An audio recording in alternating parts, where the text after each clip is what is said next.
Kim's father walked toward Wu Bin, his voice low and cautious, as he asked what was happening. Without offering any explanation, Wu Bin simply told him they could leave.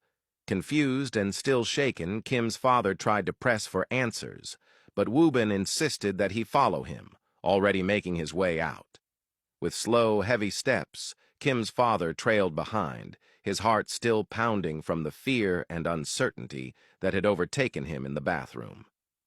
They exited the gas station store in silence. Kim's father glanced around nervously, his eyes scanning the area before turning to Wu Bin to ask whether the men were gone. Wu Bin gave no response and continued walking. His silence only deepened Kim's anxiety. He followed Wu Bin as they approached a vehicle parked nearby, the same car that had been tailing Kim's father earlier. This time, one of the men was standing outside, calmly waiting beside the vehicle. Kim's father came to a halt, his feet suddenly rooted in fear. A wave of suspicion swept over him, and he turned to Wu Bin, demanding to know what was really going on. A dreadful thought crossed his mind. Could Wu Bin be part of the scheme too? Wu Bin turned back to face him, his expression cold and unreadable. He stared at him with piercing eyes and told him, without emotion, that if he truly wanted to survive and seek justice for his daughter, he needed to stop questioning everything and trust him completely. Without another word, Wu Bin resumed walking. Kim's father hesitated, his trust shaken, but the gravity of the situation forced him to follow. They reached the man standing outside the car.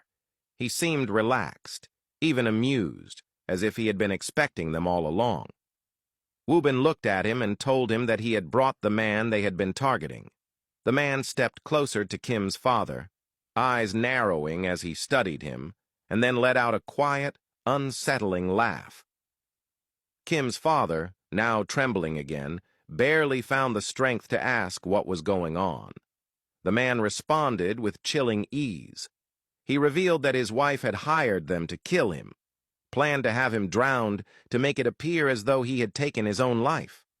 According to him, the job could have been completed long ago, but Wu Bin's intervention had kept him alive. He turned his gaze briefly to Wu Bin in acknowledgement before continuing. Wu Bin then explained that his wife had offered the assassins 2 million yuan to carry out the murder.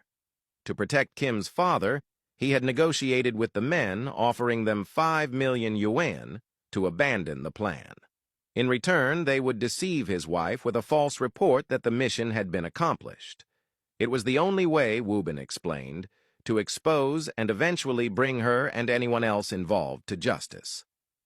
The man then turned back to Kim's father and asked if he was willing to pay. Still overwhelmed, Kim's father questioned the truth of their story, wondering how he could be certain they weren't deceiving him. The man let out another short laugh and told him plainly that their only interest was money. They didn't care about justice, morality, or truth, only the highest bidder.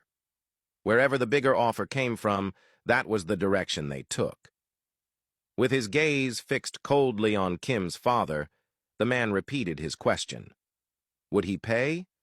Or should they go ahead and complete the job they had been paid for? Faced with the harrowing choice between life and death, Kim's father quickly agreed. If paying them was what it would take to stay alive and fight for justice for his daughter, then he was willing to do it, no matter the cost.